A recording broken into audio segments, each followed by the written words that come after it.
Good morning, Colts, and welcome to the first day of school. I'm Mackenzie. And I'm Luna from Northside News. Today is Thursday, August 10th, 2023. Well, school's officially back in session. I know. I'm looking forward to anchoring with Mackenzie. What are you looking forward to? I think I'm most looking forward to graduation. All students. Because we know how many of you will be looking to change your classes here, Mr. Watts, the Assistant Principal of Curriculum, is here to provide you with directions on how. What's up, everybody? Mr. Watts here, and I am here to talk to you about schedule change corrections. That's this form here. All right, so you have gotten your schedule by now, and you're probably like, ooh, I want a schedule change. How do I do that? Well, it's through this process here and this form. There's several things that you need to know about this form and the deadlines to get a schedule change. This is due Friday. Yep, that's tomorrow. So by the end of the day tomorrow, you need to have turned this in if you want a schedule change. Here are the parameters for a schedule change. 1, if you've already taken a class that's on your schedule, you'll get a schedule change. 2, you're taking a course out of sequence. For instance, you're in English 2, but you need English 1. Then you would get a schedule change. Also, if you have a test score that you have taken and you need to get out of a reading class, we'll get you out of that reading class as well. So here is what is not going to be a reason for a schedule change. That is, I don't have the lunch I want.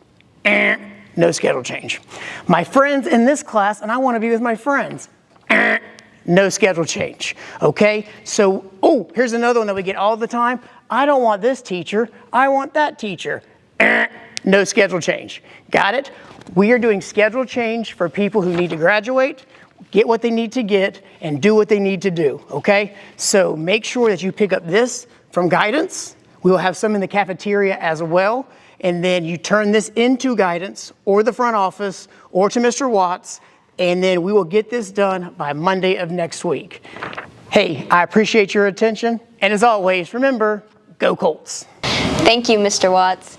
So much is always going on the first few weeks of school. We have new schedules and classes, new teachers and students, and of course, a lot of extracurricular activities to watch out for. It is a new year, and that means opportunities to participate in new clubs that you may be interested in. That's right, Luna. We have a lot going on. If you're interested in signing up for a club, we will have a club rush going on August 25th. Speaking of the rush, I was rushing this morning to get out of the house. Then I stepped outside and it was humid. How are we looking forward this afternoon, Bradley? Today will be a high of 95 and low of 77. Mackenzie, do you remember what it's like to be a freshman?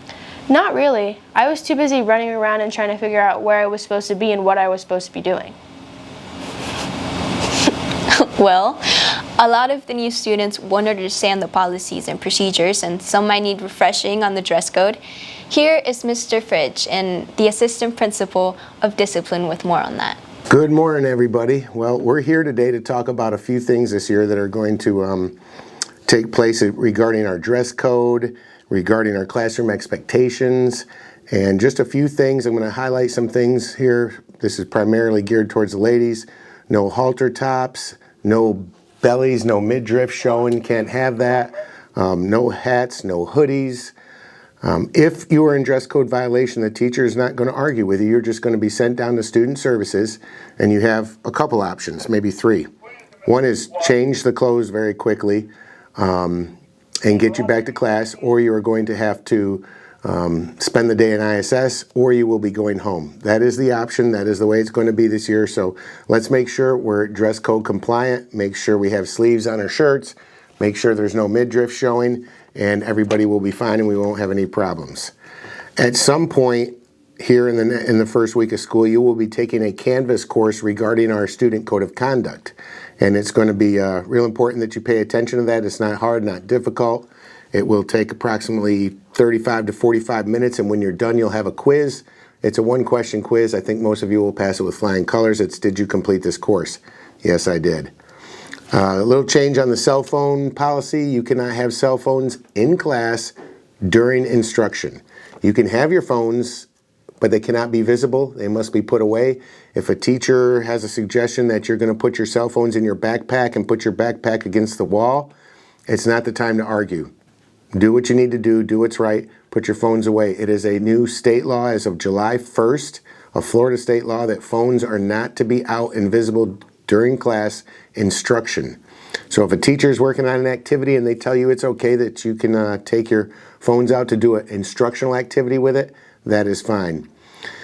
Earbuds, headphones, nowhere on campus at any time except when you are at lunch. During your lunch period, in the cafeteria or outside the cafeteria in that little room or in the little courtyard, you are allowed to have one earbud. I don't know how you would do headphones, you can't really do one, but one earbud can be in your ear and you're allowed to listen to music during lunch. That is the only time that you can do that.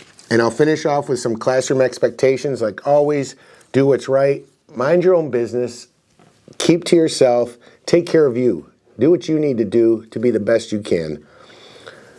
Do your best, focus on your work, and give your best effort at every single thing you do. Be the best. Treat others the way you want to be treated. Show respect with your words, and show respect with your actions. Respect those around you. And I hope all of you have a great school year. Looking forward to some great things, and do your best. Stay strong. Go North Side. Thank you, Mr. Fritsch. Over the next couple of weeks, we will be running segments on what to stay up on, so stay tuned. Seniors, makeup photos will be next week on August 15th. Get those haircuts this weekend so you're looking sharp for the photo. Absolutely. And everyone else, including faculty, will be getting their photos taken on August 21st, so make sure you're ready. Xander will be covering sports. Let's take it over to him for more on what to look for. Thanks, Mackenzie. All of our fall sports are ramping up. Football, cross country, and softball are just a few things that come to mind.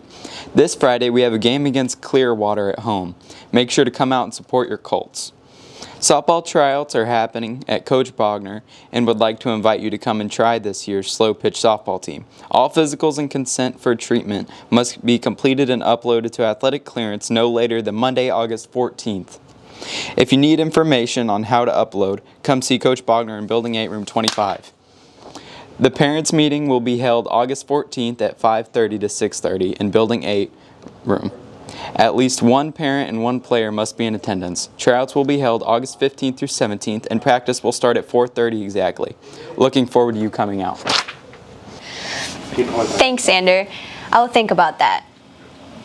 I personally advocate for everyone to try out for sports that they're interested in. They will help you gain leadership skills as well as make some great connections with your teammates.